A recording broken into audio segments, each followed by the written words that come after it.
Hello and welcome to the Breaking Free podcast. I'm your host, Nathan Francis, and today I'm very grateful and very humbly joined by Emery Robichaud. I got it. I did it. Yes.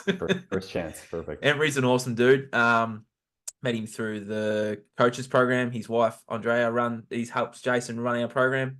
She said I should talk to Emery. So we've connected today and we've had an interesting chat off air as well. So hopefully some of that can filter through to this one. And Emery's a crypto enthusiast, sort of a topic I haven't really dabbled in too much on here. So my listeners and my viewers, I know you guys will get a lot out of this. I will too. So Emery, I'll pass it over to you. Welcome to my show. Looking forward to hearing about your story and how you got into all this stuff and sort of your journey, I guess, into crypto, awakening, and whatever else we go on. So it'll be good. So a few tangents here. I'm looking forward to it. Emery, welcome, and I'll Thank you. hand it over to you. Let's do it. Yeah, thanks for having me. It's a pleasure. Yeah, I mean, we can go to the beginning, I guess. So for me, I got into cryptocurrency kind of the way a lot of people do, and that's out of fear. So 2019, life is great. The future is bright. Everything's going smooth. My wife and I are running our own business. We have a big gym, and things are great. We decided to sell it. It sold on January the 1st, 2020, and we're going to sell our house and move to Costa Rica and start a whole new life, that kind of thing. So we went to Costa Rica for 3 months, investigating properties and just checking out life and relaxing for a while because we put so many hours in, running our business.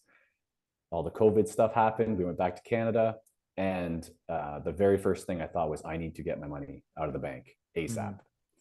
So I've been one of those people that, kind of on the conspiracy end, but I've been doing my research about, to call it the collapse is a bit extreme, but, kind of the changing of the guard. I've been, kind of dabbling in that since 2003.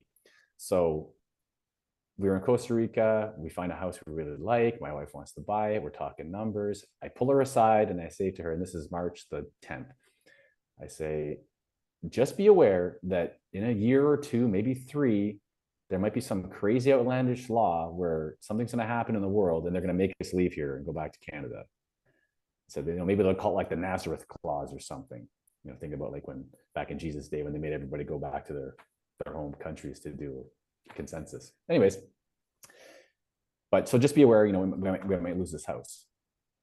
The very next day, the town we were in was almost vacant and all the Europeans were gone. So we had to ask, because we're on vacation for 3 months, we're not paying attention to the news, and they're like, oh, it was the last flights out of here for direct to Europe. I'm like, wow, what's going on? They're like, oh, there's this outbreak of a disease, everything's shutting down. So I was like, oh, what the heck? So we left. I wasn't expecting it that day. I was expecting it 3 years from now. But, long story short, when I got home, I thought, okay, we need to get our money out of the bank right now. So all I knew was, gold and silver. And I didn't even know gold and silver that well. I just knew that it was classified as a safe haven asset. So right away, I went online, ordered some gold and silver. And the very next thing I did was research cryptocurrency because I knew nothing about it. And it was actually Jason Christoph who messaged me like 2 days after he got back saying, have you ever heard about cryptocurrency? And like, you ever think about getting into that? And I was like, I've heard of it. I don't know anything about it though. So it was like full-time job. I need to figure out what the heck is going on with cryptocurrency. So for me, it was like this fear of government seizures and government overreach and all that kind of stuff. Those voices in your head that are saying like, something's not right. It's probably going to get worse. You have some money in the bank. Let's not lose it now. And that's all I did. I literally sat down and watched every video I could find on YouTube. I read every article I could find on the internet for literally 8 hours a day for 6 weeks. It was a full-time job, deep dive before I even invested a nickel. Because I wanted to get a full grasp of what I was getting into. Because for me, it was just hocus pocus, digital money made no sense to me. Like, made no sense to me. I thought I'm going to put up, at the time, Bitcoin was $9,000. Like, I'm going to put up $9,000 for a dollar coin. Like, how does this even make sense? Like, it just did not make sense to me. So yeah, after the 6 weeks, I sat my wife down and I said, this is what cryptocurrency, as far as I can understand. Did my 50-minute sales pitch. And I said, how do you feel if I start investing? And she's like, you sound like you know what you're talking about. I trust you. Let's do it. So the rest is history. We're 4 years deep and not looking back. So it's been a journey. Mm. There's no, the thing about like cryptocurrency, blockchain, everything as a whole, it's an ever evolving technology, right? So the basics that you learn at the very beginning, if you're continually learning and continually trying to learn more about the technology, you realize you know nothing. And it's just like, okay, now I really got to tackle this next scenario. I got to tackle this one, tackle this one. So you're just constantly being bombarded, which makes you readjust how you're even going to invest in the asset class. Mm. Um, Interesting. and then, yeah, so that, I mean, it's one of those things where, we talked off air about qualifying, right? If you're going to buy a car, well, I'm not just going to walk on the lot and just say, I want that car, I'm leaving. If I don't know what the car is, I've never heard of the manufacturer, I'm not talking to a salesperson, it's not going to happen. I'm going to want to know some specs, details. I'm going to want to take it for a test drive. Can I even qualify to own the car? Like, can I afford this car? You're going to go through a whole spectrum of things before you buy a car. And with investing, especially in cryptocurrency, I don't think people take enough time to just kind of sit back and think, okay, what is this asset class? How do I get in? How do I get out? Like, people are easy to get in, and then they figure out, oh, it's a lot more difficult to kind of get out than I thought. So it's just taking, the time to really assess the situation, assess your own personal situation, your finances. Where do you see those coming and going? Do you have a steady job, or is it you work for yourself? The employment you have, is that steady? Is that guaranteed? There's a lot of factors people aren't really thinking about. They're just thinking in the fear mindset, okay, I need to get my money out of the system and into, out of that control grid and into this other grid that I can control. I feel secure now. But as the years go on, you start to realize, okay, maybe there's not as much control in there as I thought. And that's kind of where, I get a lot of emails daily, and people voice concern to me, and that's what forced me to dig a little deeper. And I realized, okay, yeah, there's a lot more to this than people really, than on the surface what people realize. And jumping in quickly is a little bit silly, in my opinion. It's people need to slow down and really like assess, like what we were talking about earlier. Where do you see the future in finance? Where do you see the future of your finance? Where do you see the future of your government system, your banking system? Do you believe that they're going to have digital IDs? And do you believe they're going to have 15-minute cities? And you know what I mean? Like, if you're in this mindset, talking about this 2 years ago, people thought it was crazy. Now they're like, oh, wow, this is okay. It's all kind of falling into place. That'll change how you look at the asset class and how you invest in the asset class, right? So, but yeah, it's been a great journey for me, and I've found it super fulfilling because I love learning, and this is an ever evolving asset class, and I'm just able to every day plug away and just learn more and more and more. So, which helps me with my investments, and then helps me to, give my opinions with other people on how they could invest or think about investing, or the different avenues and options. So, yeah, nice that's one. my So if super someone, long-winded. yeah, that's all right. If someone was sort of like me and sort of like wants to dabble, Yep. what would be your sort of, would you recommend someone like me that doesn't really know too much about it sit and do some research for 6 weeks, eight hours a day, and then make it happen? Or like, what would you sort of Well, recommend someone that's sort of in my boat that's like, oh, I've got some extra cash here, like what sort of should I do with it with the crypto market? Like, what would you recommend someone just starting out do? Actually, is the question. oh yeah, the very first thing I would do is just research a little bit, just get the basic understanding, and not just like, people will type in what is Bitcoin. Beyond that, like, what is the asset class? Because Bitcoin is a very minute portion of what cryptocurrency really is. And most of the information is kind of stem that way and forces you in that direction. So you really have to play with the algorithm a little bit so you can get more information. But yeah, it would be straight up. Originally, you'd want to just educate yourself on what the asset class is. But before you even invested, I would strongly recommend people knew how to put money in and how to get money back out. Yeah, good call. Yeah, because once it's in, you're like, okay, great, I bought this asset. It's Bitcoin, or it's Monero, or it's some other small cap, meme coin that you're hearing about on Twitter. Okay, that's all fine and dandy. You can buy it very easy. They're all available on hundreds of exchanges. But when you try to sell it, that's when it becomes an issue, because you realize very quickly, like, oh, there's not enough buyers for this asset I've purchased on the exchange that I purchased it on. The liquidity is too low. I can't sell it. So now I got to try and move it around. So do you know how to move your cryptocurrencies around from wallet to wallet? Do you know how to go in from exchange to exchange? Right. There's all these little things, right? It's like, it's very easy to buy. And then when you're trying to sell it in a panic because you realize, okay, I've made all this money, I need to sell it, but you haven't done any research on how to even move it, then yeah, people start to, that's where I get these emails 2 o'clock in the morning. I'm trying to do something I don't know what to do. I don't see it till, 8 in the morning. I'm like, okay, are you still in that panic? Like, what, how can I help you? But yeah, it's just educating yourself. It's like anything, right? You're not gonna pick up a guitar if you've never picked it up and just be like, I'm gonna go on the stage right now and just start rocking out. You're gonna take some lessons and learn how to play the guitar, right? Yeah. So it's the self-education is definitely the number one factor people need to seriously consider. And then there are people like myself and other people that condense a lot of information into small bite-sized portions, so you don't have to scour the internet for 8 weeks. You can get it in bite-sized pieces, and just finding those people. And then if your ideology kind of lines up, that's who you want to focus with. Yeah. Because you can get the information, right? You can get the basic information, but if the information being given to you or fed to you is directed in a very specific way, it's going to have its biases on either side. So you want to make sure that your ideologies kind of line up with that person. So, if they think the cryptocurrency is God sent and it's the savior from the Matrix and all these other things, and you believe that too, like, okay, then try to understand how they got there and why they feel that way.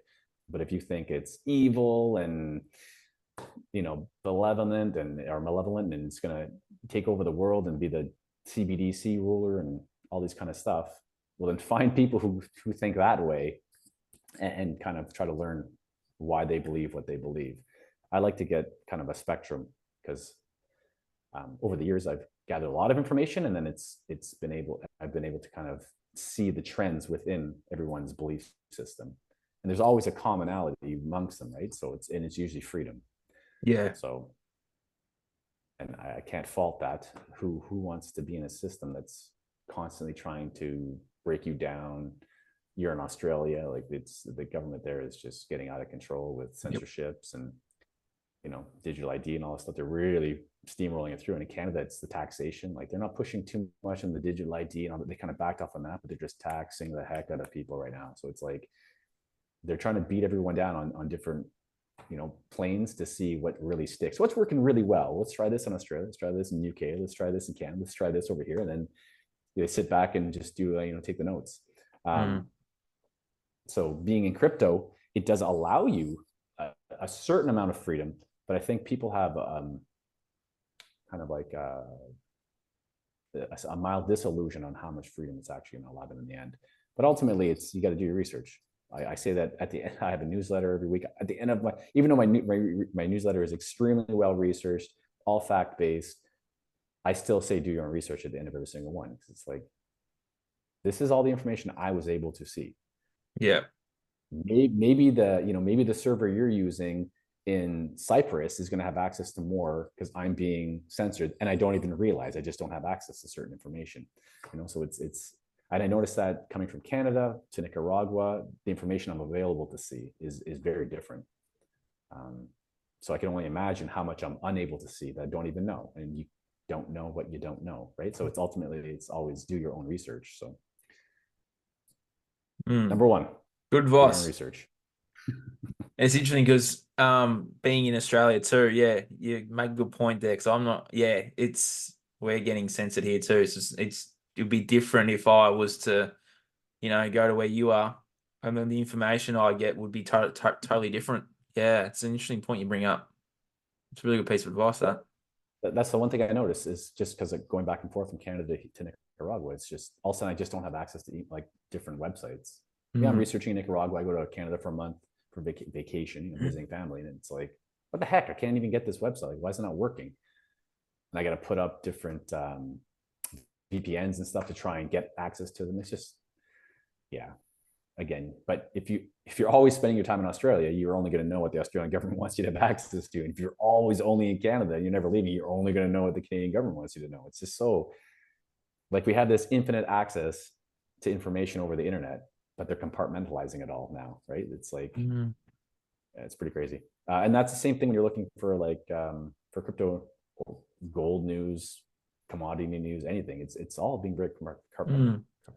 It's interesting. And I want to bring up another point too. A lot of people in the freedom community will follow like financial people that are in the freedom community as well. And they'll talk about crypto and they'll say XRP, XLM, and there's one more that they really promote, more of like a white hat thing. They really promote the XRP, XLM, and there's one more. If you can remember what it is, that'd be fantastic. But there's three of them. Is it XDC, the three X's? Probably, I think it might be that one, yeah. And they're really driving people to get those three. And I was in that mindset last year of, well, they're not really going to save. They're not saving the world.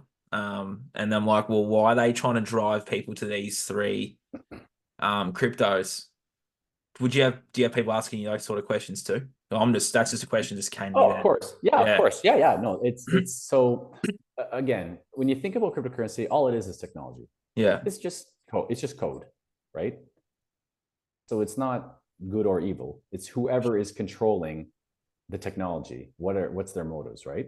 So when you think about assets like XRP, XLM, XDC, those are money transmitting, value transmitting assets. So what I mean is those are specifically designed to tokenize an asset and transfer it over the blockchain.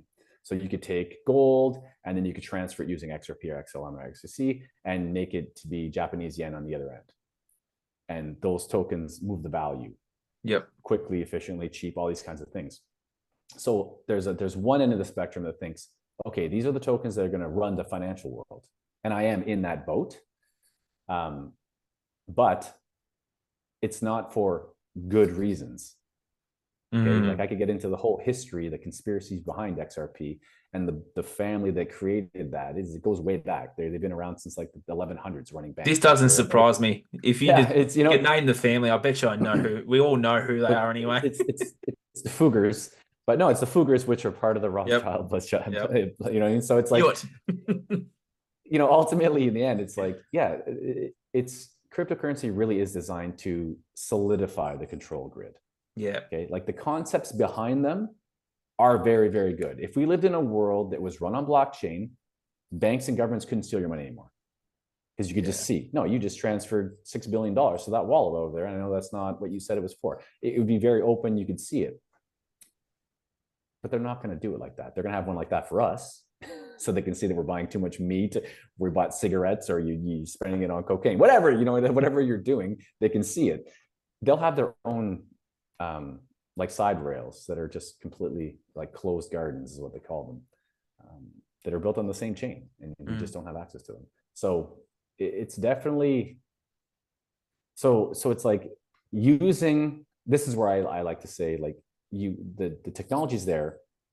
They're steamrolling the forward. They're going to do what they want to do in the end. People have so much sway. It takes all of us banding together to stop something or to create something, right? So, and the majority of people are asleep and just don't care.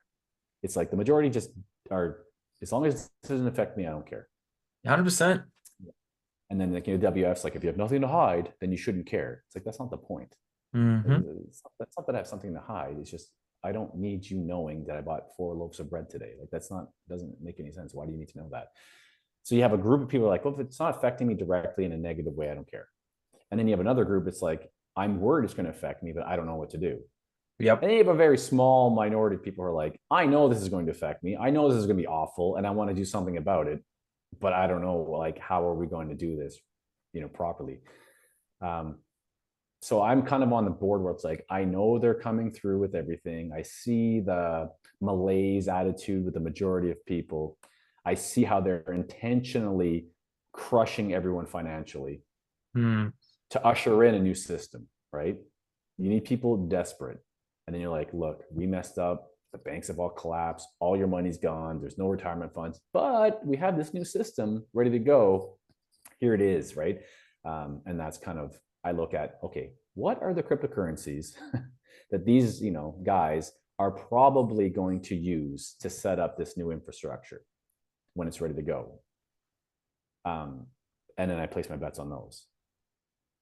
Now, I'm of a mindset that I probably will not have access to my bank account in the future world. 3 years from now, 5 years from now, I'm probably one of those people that's locked out. social credit score is too low, Same whatever it here. happens to be. You're exactly right. So it's like, I know this, or at least I have a fear of that.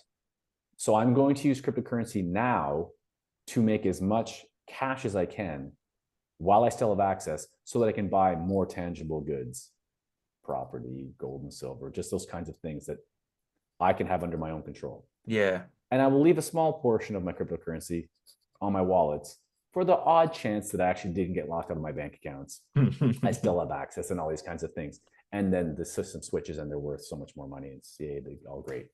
But it's not for, I'm not like, oh, I bought my Lambo. I'm not one of those guys. It's like, no, I want to be able to take care of the people around me. Yeah. And a lot of people around me are not paying attention enough. And no matter how much I try to warn them, they either feel like they don't have the ability to invest or the time to look into it, or whatever it is, whatever reason, right? And some people, it's true, they just don't have the means. Like, they're living on credit cards trying to get the rent, But for a vast majority of people, it's just choices, right? They just choose to put their money somewhere else. It's like, that's not a big deal. That's cool. Okay. You have a cell phone. It's you have a new iPhone every time it comes out. That's a lot of investable money. You could just, like, I have an iPhone 6. Yeah. I Mine's refuse like an to 8. get anything. I Same. refuse to get anything new. As soon as it dies, I try to find another 6, because it's like, it's not as up to date with all the Yep. stuff they put in their phones, but it's also, I just don't want to have an expensive phone. Same. It was interesting. I was watching a little clip and it had Tony Robinson on it, and he was being interviewed, and he asked the gentleman, he's like, he's like, do you have an iPhone? He's like, yeah. He's like, do you have a new iPhone? I don't even know what it is. Maybe it's a 15. Are they higher now? I don't know. I don't know. Yeah, so I think it's the 15. So he's like, oh, do you have an iPhone 15? He's like, yeah, I do. He's like, did you know if you bought Apple stock every time an iPhone came out instead of buying the phone, it's like, you would have spent $26,700 on phones. The guy was like, whoa, I didn't think it'd be that much money. It's like, okay, do you know how much money you'd have right now if you had put the same amount of money in Apple stock instead of buying the phone every time the phone came out? Do you know how much it'd be worth? He's like, I have no clue. It's like $200,000. It's like $205 million. Wow. Right? So it's like, people would rather have an iPhone than buy the stock, because they don't understand the concept of long-term gains and long-term growth patterns. And just, cryptocurrency is like the entry level right now for what Apple was in the 80s and what Microsoft was in the 90s. All these huge stocks that are like super expensive now. It's like, you have an opportunity to get in at a really, really low entry level if you have enough vision to hold it for long enough, but also understand your risk tolerance, because it is super volatile, right? It's not a stock. It's not going up 10% a year and just continuing, and maybe you get some surges, 10% pullback. It's like, it's going to go up 100% in a day, some of them, and then it plummets 80% the next day. You're like, what is going on? I don't understand. It's like, yeah, it's volatile. You got to understand the risks. But yeah, it's a matter of just understanding kind of where it's headed, where you're getting on, and where you want to get off. Like, there's so many, cryptocurrency is so vast, and there's so many avenues within it, and so many money-making opportunities within the layers of cryptocurrency, that even if you didn't want to day trade, which I don't day trade, but even if you didn't want to day trade, you can buy cryptocurrency, lend it out at a percentage, guaranteed. You're going to get that percentage back. You can stake it. There's tons of opportunities. So you're like, oh, I'll put $100 on it. And you just sit there and wait. That's one way to do it. And wait for it to be $300 or $5,000, whatever your target is. You're just watching that asset grow. Or you can be lending it out and getting more back every single time, right? And compound those dollars into the hundreds. Now 110, now it's 130, now it's 190. But if you just left it as $100 on the side, now it's like 102, 104. Like, it's like people need to change their mindset of what they expect out of the asset class in the short term and the long term. And for me, mine has changed quite a bit over the last 4 years of what I was expecting at the beginning, and then now what I'm expecting, now. So but that's just been research every day, a couple hours a day, trying to figure out, where things are headed. That's a super long tangent again. My goodness, I'm like rambly. Oh my god. No, nothing wrong with that. No. I think it's valuable valuable information and it's valuable stuff. Like, you know, it's so true. Like people are genuinely, well, yeah, you're right. There are some that just won't see the forest and the trees, and there's some that do see the forest and they're in the fear of the forest getting shut down.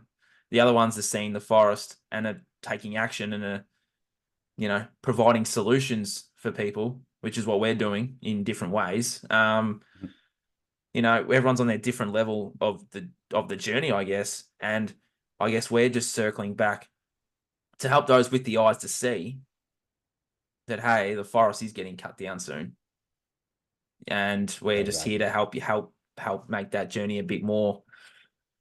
I don't even know what to say, what the right word would be, but given what we feel is coming, so what would be your financial forecast for the next 8 to 10 years here?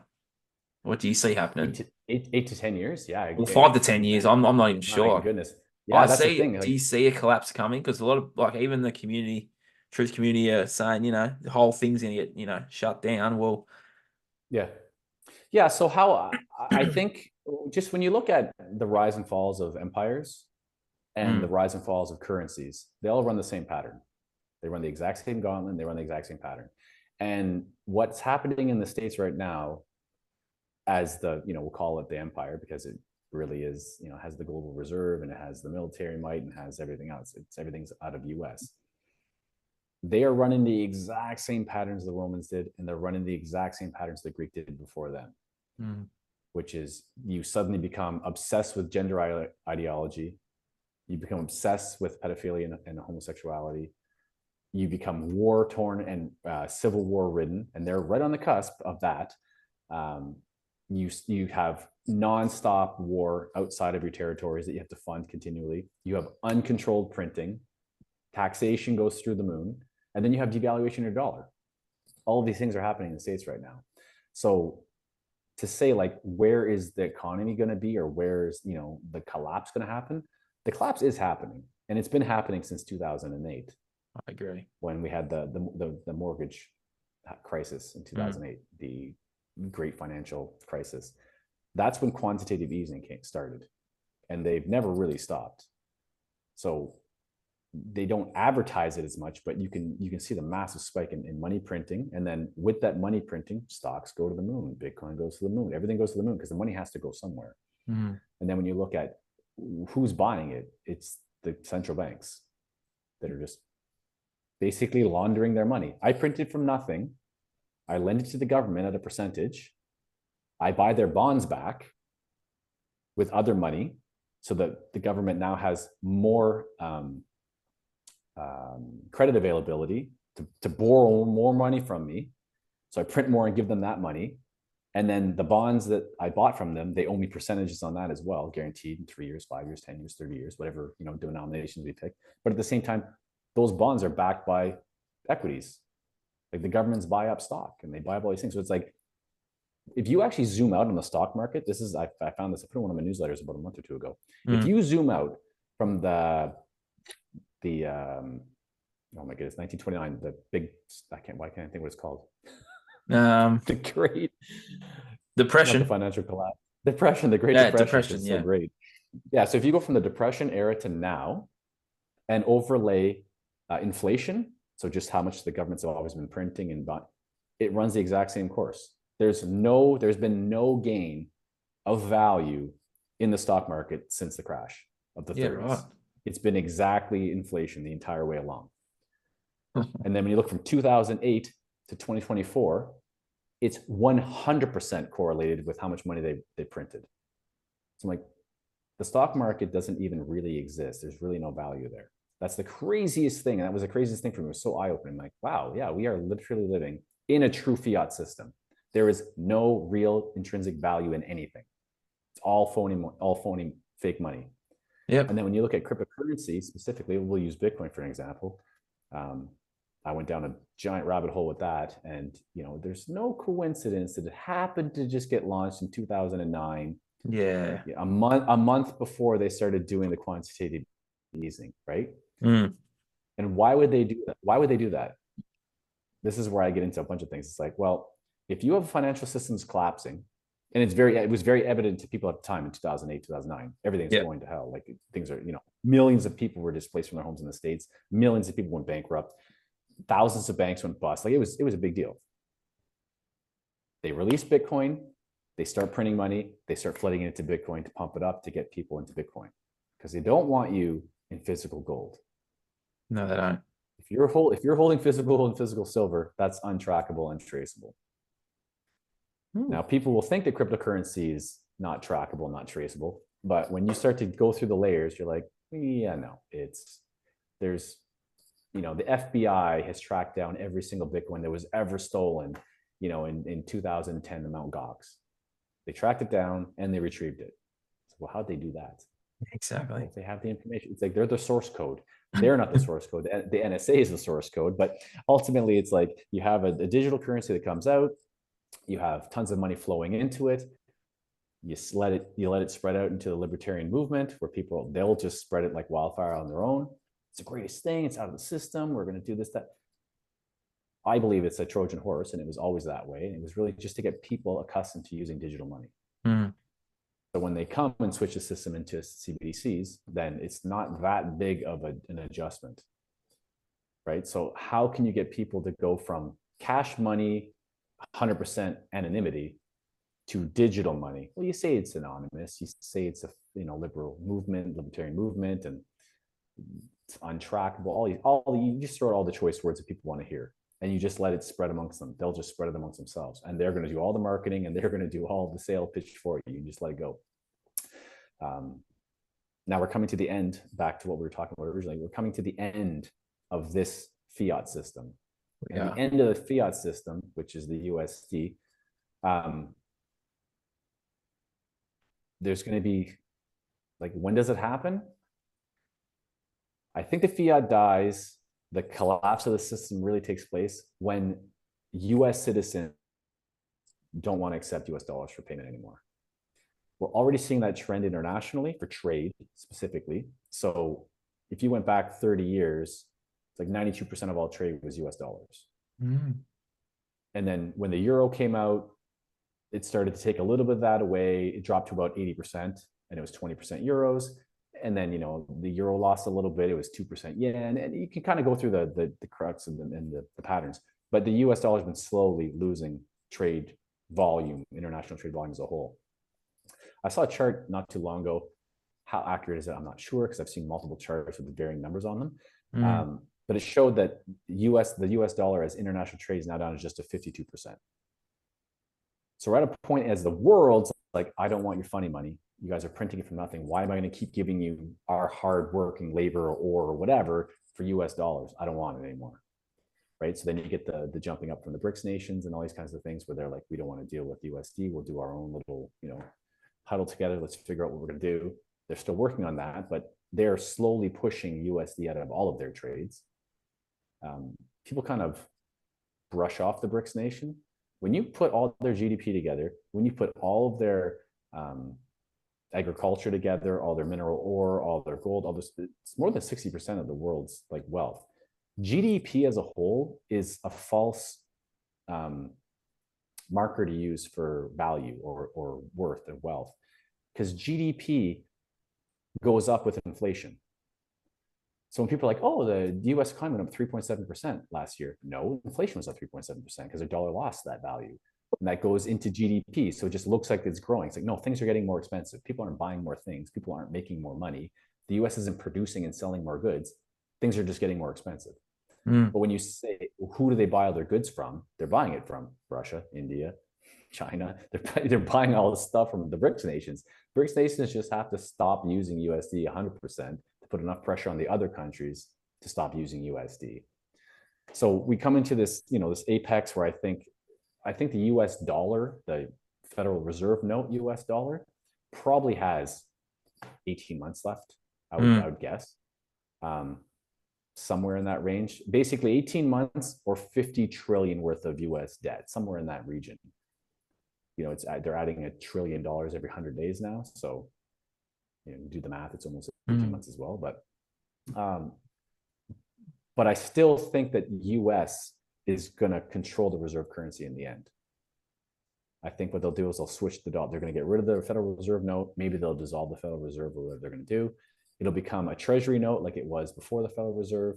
And they'll have to do a gold-backed system of some sort. Maybe not 100%, but to get trust back in from the people. Because you can't just say, here's your CBDC. It's a piece of crap. It's not backed by anything. Now we have ultimate complete control over you, and we can just print it to oblivion or shut it off. Or no one's going to go for that. No one's going to go for that. But if you're like, everything sucks, everything, inflation went to the moon, we have to get rid of that. We're going to go digital. It's on the blockchain. It's gold backed. You can see it. Like they have to have some kind of like lure. They have to have a jig on there to get people to bite.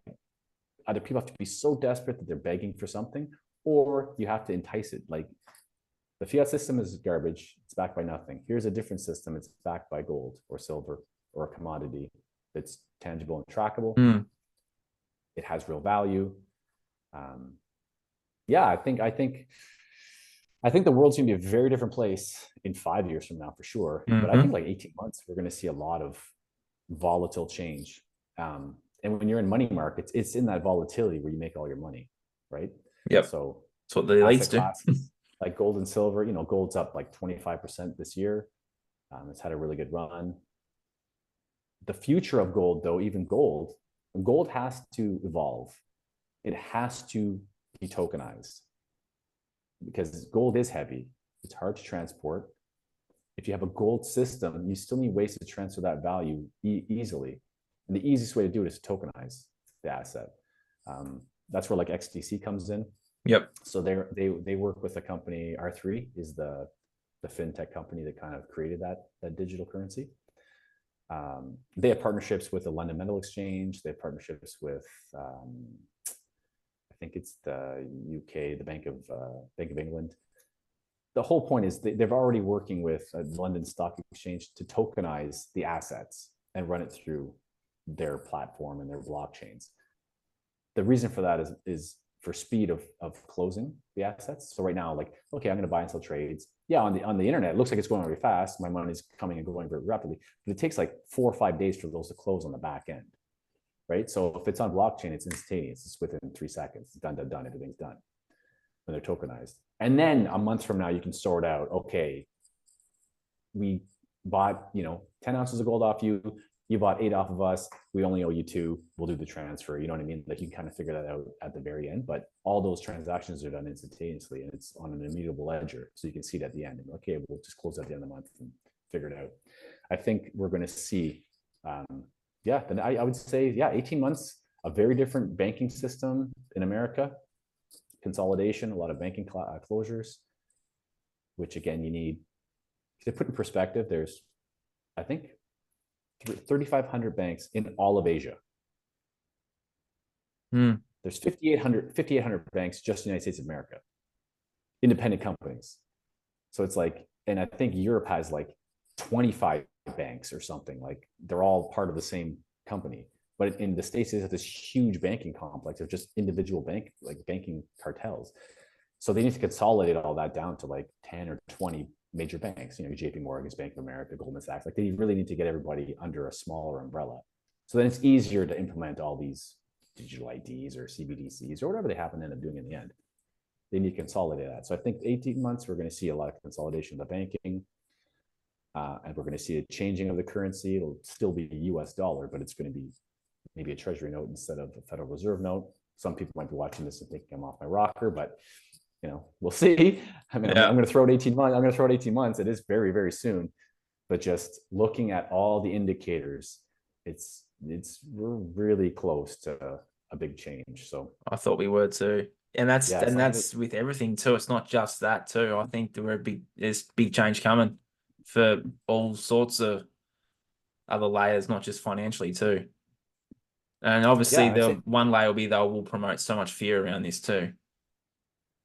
Fear, you have to have fear. If they're going to make change that's not good for you, they have to have it wrapped in fear. Yep. Because I mean, as you know, like once the mind's in a fearful state, the average person is looking for someone to tell them what to do. Exactly. Everyone goes into a childlike state. I don't know what to do.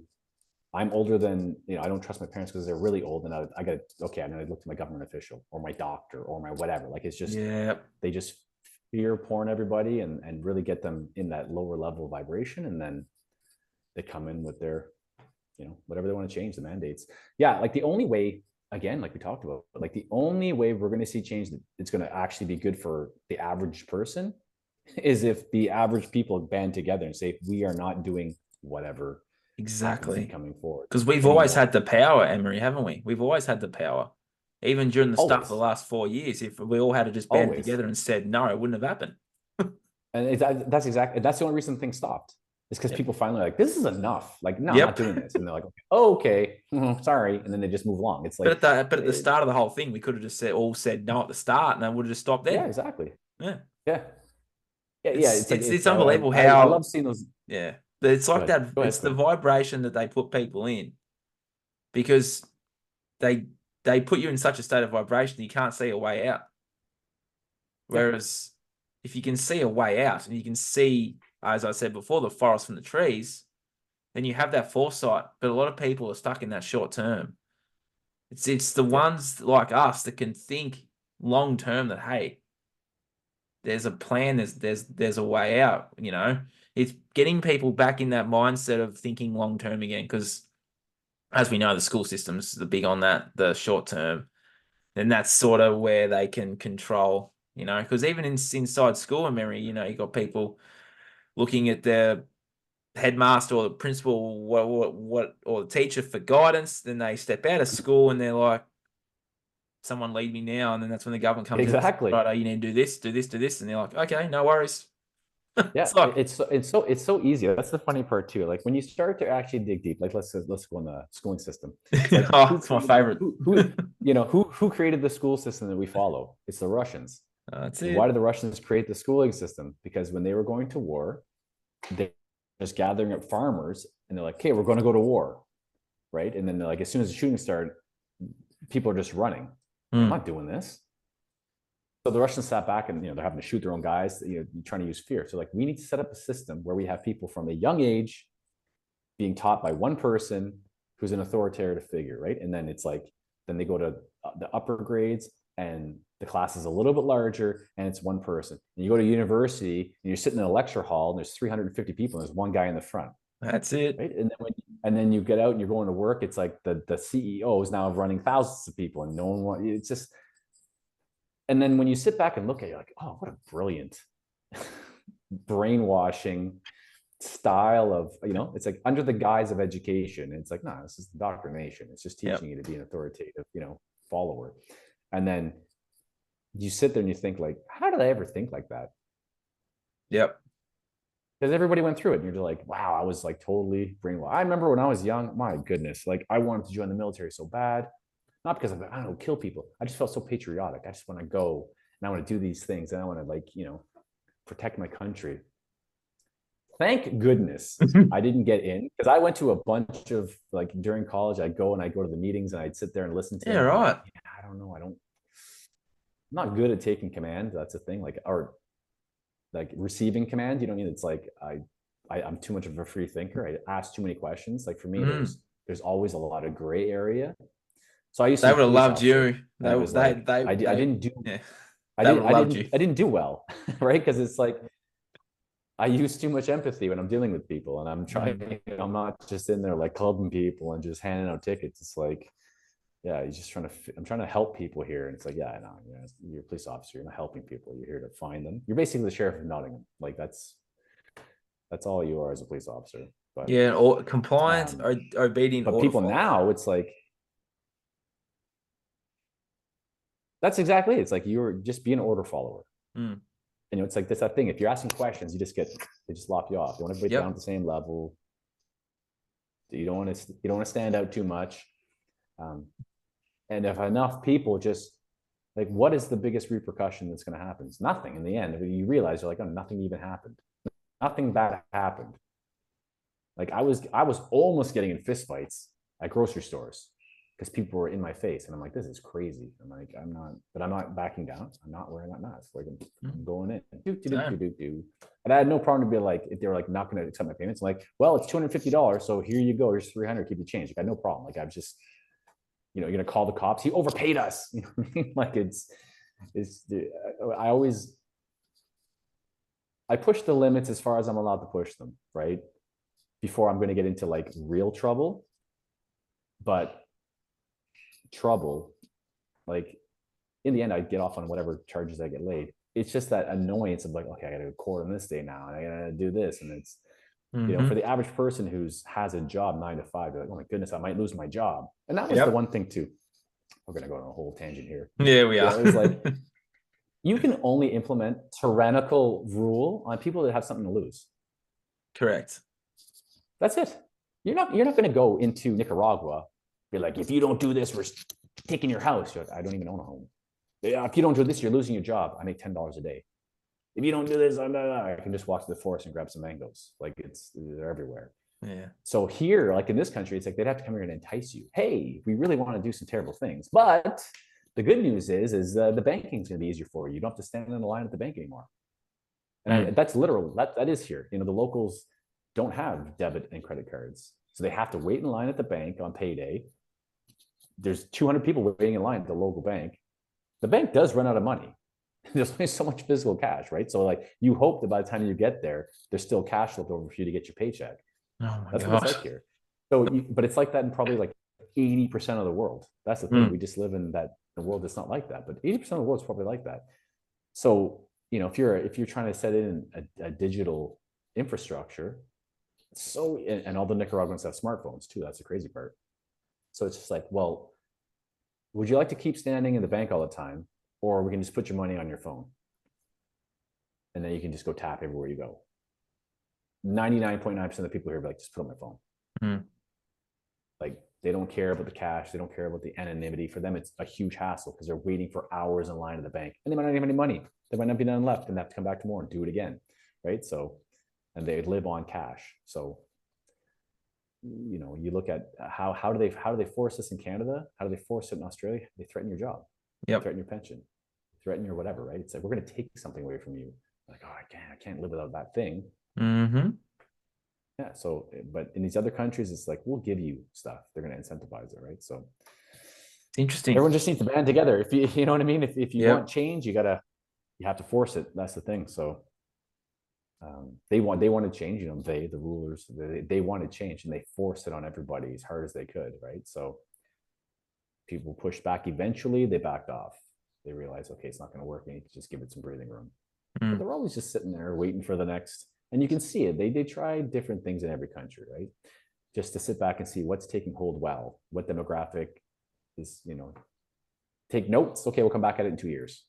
Give it breathing room and it's funny because you look now and it's like people act like nothing happened. Yeah, 100%.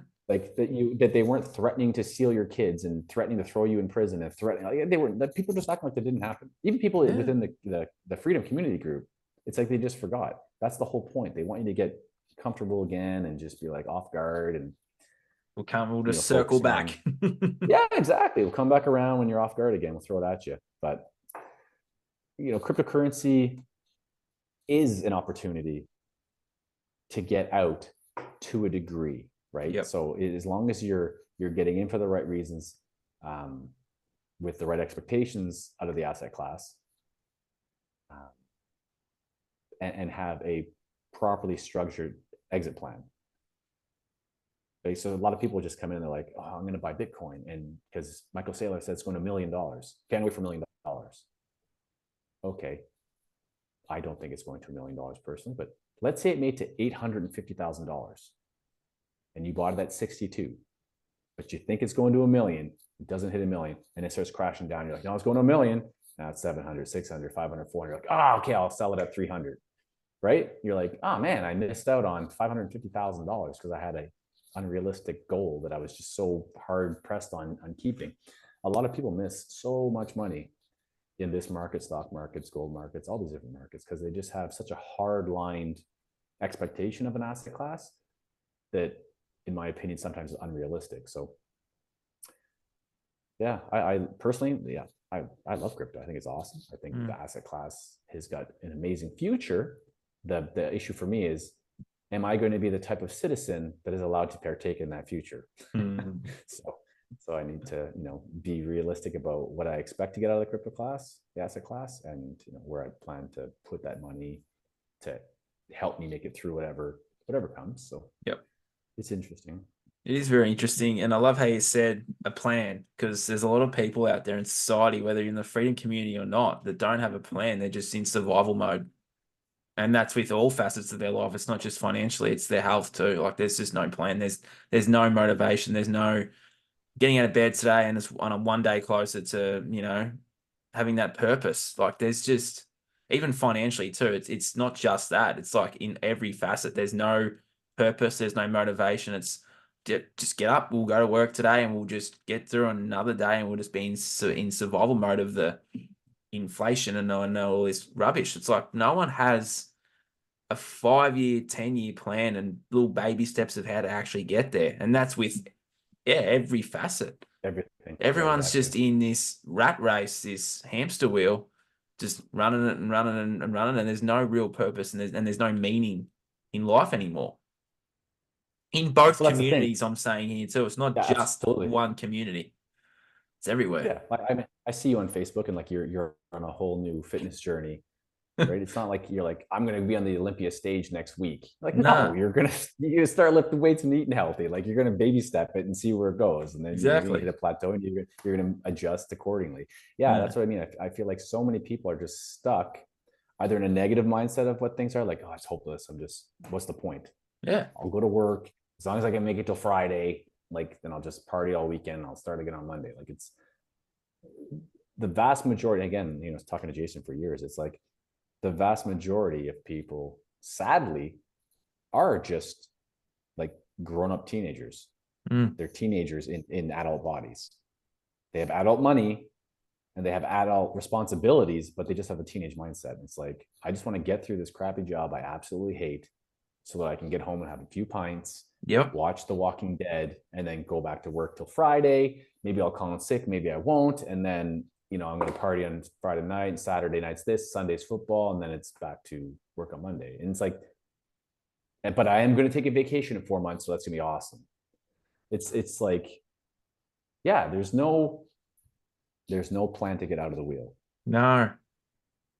There's zero, like they have blinders on within the wheel, and they know they're in a cog, they know they're stuck, but they're like, how do I get out? It's just, this is my life and this is where I'm going to be. Yeah, it's really sad. It is. And it's both I remember communities too. I had a lot of people like that. That's the thing. And it's like, it's because people are slow drip this stuff. You don't wake up one day and be like, oh, I feel hopeless. No, you're like, it's slow dripped in the media, it's slow dripped through school, it's slow dripped through everything, right? So it's just eventually just becomes this weight you don't even realize you're carrying around all the time. I remember I was 21. I was driving home from work. Here we go. I took a back highway. I'm coming up to a bridge, and it was a 4-lane highway ripping under the bridge. And I remember I felt like everybody was an ant. They just looked like ants, racing around like crazy. That's how everybody looked like to me all of a sudden. I was like, so weird. I'm like, yeah, everybody's just racing in a hurry to get nowhere. Yeah. They're racing home as fast as they can from work to sit on the couch and watch TV. Yeah. Like you do the stats in Canada, less than 10% of people work out. It's super low, super low. It's like 8.5% of people. It's like 28% of people have a gym membership, but only a few, only 50% use it. It's like 9% of people actually work out. And it's like, these people are in a hurry to go nowhere. In the morning, like, they're in a hurry to get to work, and they just sit there and they hate their day. And then they're in a hurry to get home, and they're just like, I hate my everything. It's just, I'm just going to sit here, keep my face, watch TV, zombie out for a while. And it was just, there was no purpose. Everyone's just kind of scatting around doing nothing. And I'm like, I don't want to be in this situation.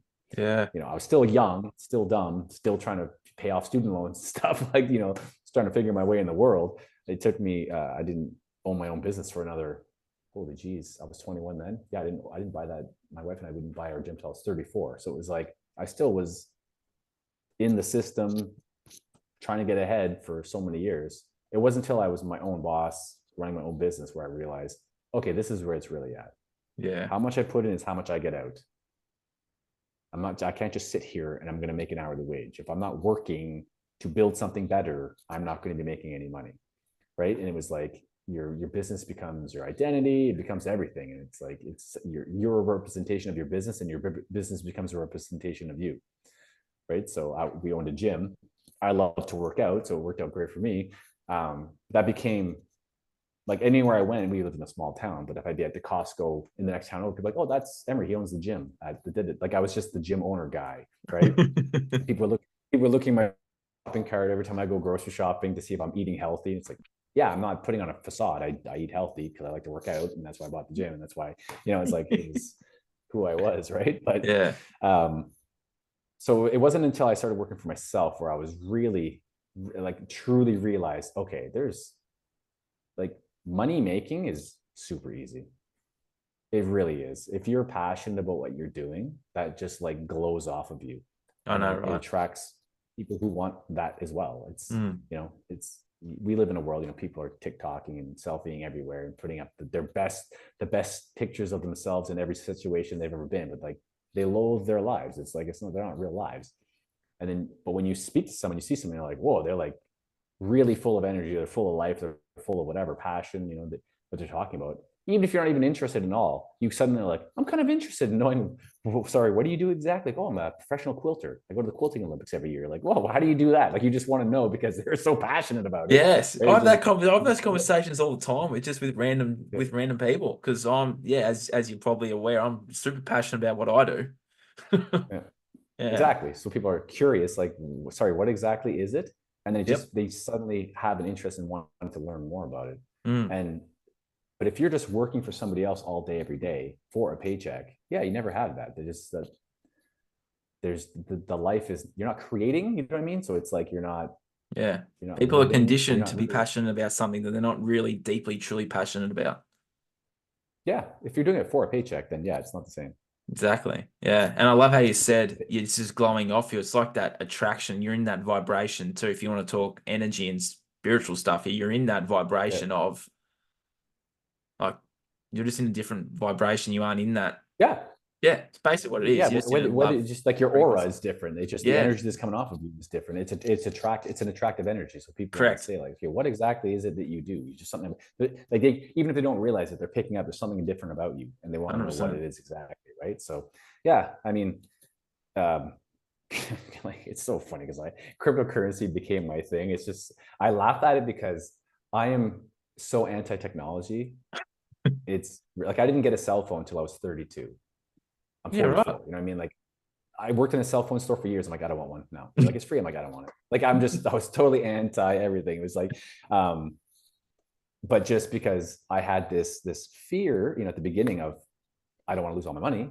Mm, I work hard for my money. I don't need the government just seizing and stealing it because I disagree with them. I need to figure out what's happening. That forced me to expand my knowledge base on it. And then once you get really deep and you're like, wow, it's a very fascinating asset class. And for people who love money, it's like you can make tons of money in this class, but you can lose tons of money too, right? Really rapidly. Um, so it's getting the balance of, again, like I said, it's like, what do you expect out of the asset class? Because it can offer a lot or it can take a lot too. So um, mm, yeah, moving forward, if I was to break down like where do I see cryptocurrency moving forward, yep. it would be tokenization of everything.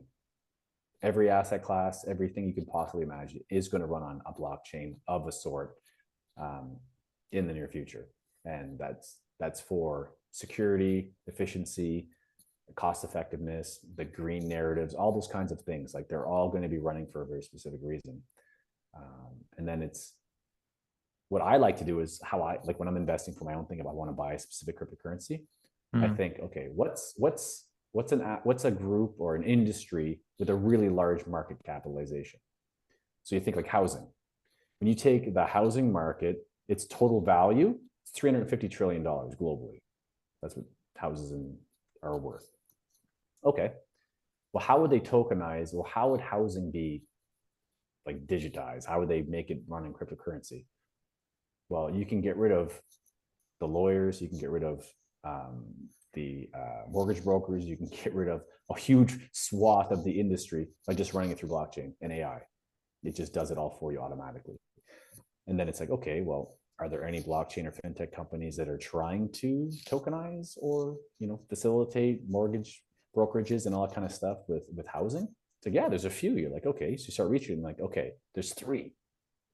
Do any of them have any partnerships with any big banks or any building firms or any of that kind of stuff. You're like, oh yeah, there's one that's actually working with this state in the States, and it's working with, you know, Uruguay, the government of Uruguay, to try and do it. Okay, I'll put a little bit of money into that. In the event that maybe everything does go the way it looks like it's going with, you know, the trend, and everything will be on a blockchain, they already have a running head start. Chances are, if it goes that way, these guys are probably going to win that race. I'll put some money on that one and sit back and wait, right? Because I'm also like, I'm a long-term investor with a short-term view, because long-term in crypto is like 2 years. That's the thing. A year in crypto is like 10 years in the stock market. So it's like your windows are a lot shorter. And then it's the same thing, like we talked about, you know, XRP, XLM, XTC earlier. Those are like value / money transmitter assets. Okay. Do any of the mother fintech companies that work with those currencies, do they have any partnerships?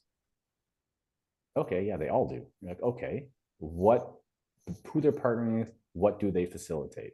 Well, XTC and R3 are partnered with the London Exchange. They're partnered with Metals Exchange. They're also partnered with a bunch of big banks and central banks in Asia. You're like, oh, okay. Well, how much money do these guys move around?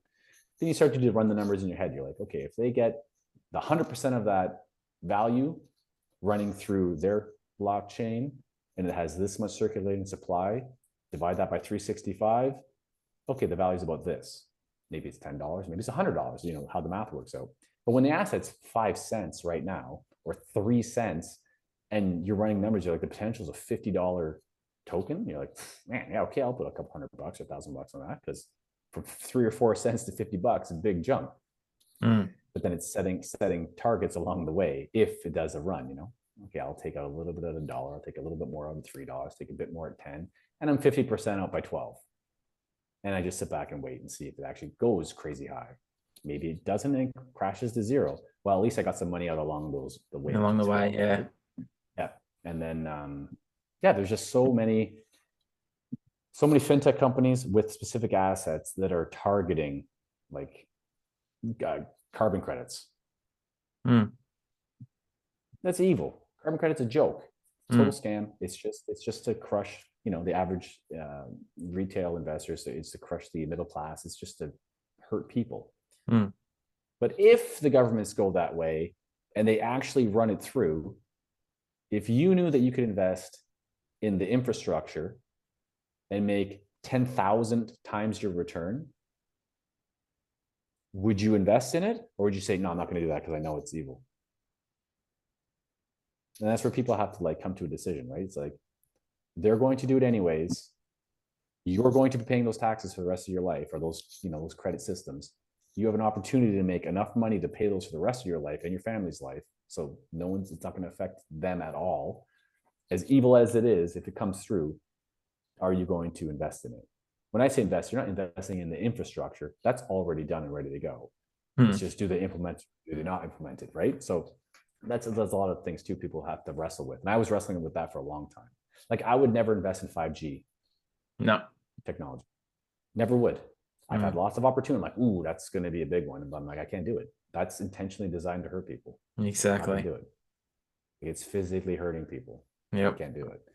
And then with cryptocurrency, I'm like, it's technology. It doesn't do anything good or bad. It just does technology. And if the bad people get a hold of it, it's going to hurt people financially. If the good people are controlling, then it's going to be great for civilization.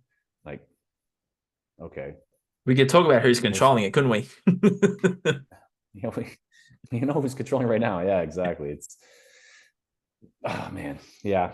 So it's like, you know, when people ask me like, where do I see crypto in 3 years, 5 years, 10 years? It's like, it depends on what the individuals are willing to allow to roll through, right? I think if we allow digital IDs to go through, it's game over. Digital IDs, like true digital ID, where it's like, no, you need facial recognition to get your bank account. You need, you know, it's your driver's license on your phone. You have to have your phone with you everywhere. It's like, yeah, that'll be the last drop in the bucket for total lockdown control. Yeah. Unless there's like, oh, we got our guns and we're gonna fight this government. Like, it'd have to be like, oh, don't worry about that with Australia. Emery, Australia lost their guns a long time ago. Yeah, they're pushing hard in Canada too. Don't worry, Australia lost theirs about 20, nearly 30, over 30 years ago, Australia lost their guns, man. Really? So, yeah. Okay, I thought it was like quasi recently, like the last 5 years, 6 years. No, Okay, no, no. no. If you look up the Port Arthur staging here in Yeah. Australia, they staged a mass shooting, and Australia were like, Damn. "Yep, we'll hand our guns back for everyone's safety." That's so crazy. Oh, It's wild, like mate. when you, yeah. Anyways, we keep that's Australia for were another. just, mate. To be honest with the country I'm in, people will bend over and take it. That's as Yeah, I've blunt as heard a I can be. few. I've heard a few things where like Jason will say that Australia is the testing ground for everything Oh yeah, because they just listen to the government. They just so oh it's yeah, like, well, let's see how far we can push this before a super docile nation will start to push back a little bit, right? yep. It's like the testing ground all the time. That's it. Yeah, so I mean, when I saw that they were passing the digital IDs and stuff in Australia, and they're linking to the bank accounts and all that kind of stuff, I was like, Yep. okay, I got probably a year or 2 years before it's in Canada. Yep. Like it's Yep. like this little buffer zone. I'm like, And you okay, guys have I been, and really, then obviously the taxing stuff that's been going in Canada. It's like, oh, that's only about 6 months away for us because we just copy. yeah, they're going bananas. Yeah, Yeah. the government's just insane right now. You know, we've talked about this all It's day, really, but we've probably been going for an hour. So I guess to I'd wrap imagine things yeah, it's up, been a bit.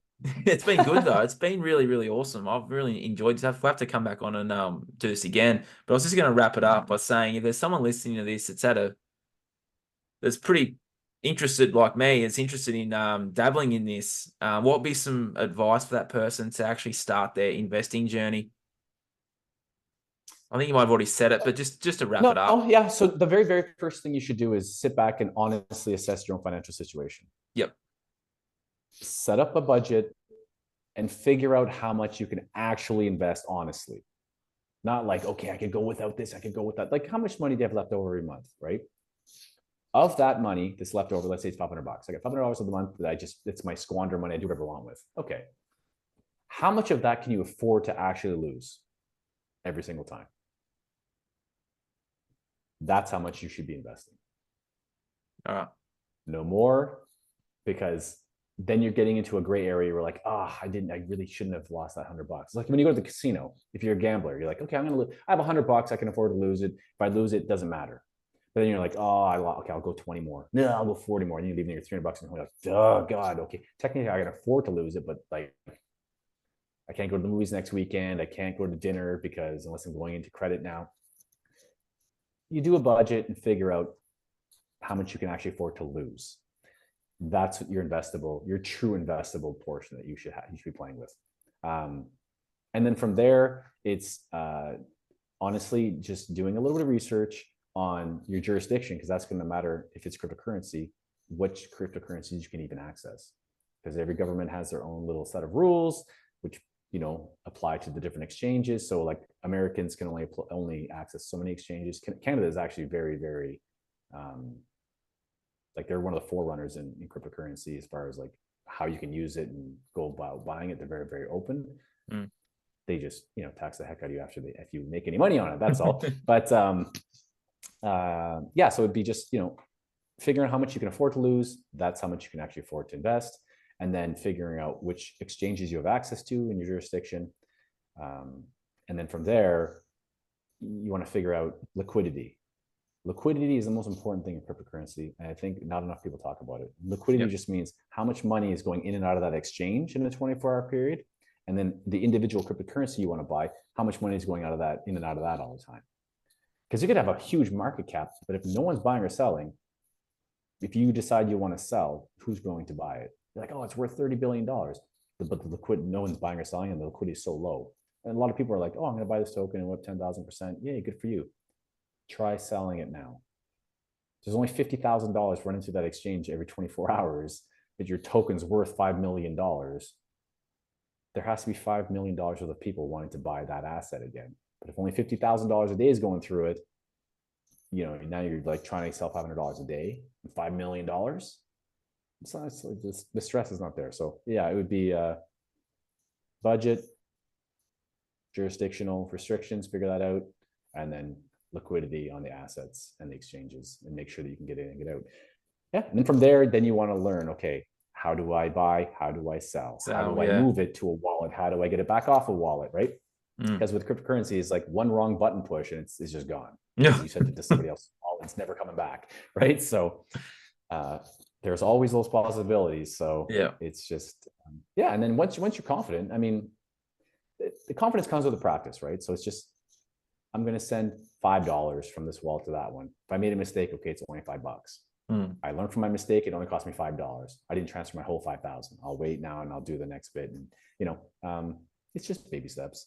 Yeah. And then yeah, just getting confident with the asset class, and obviously watching videos, listening to people or people like myself or Jason or whoever. Like, you just reach out.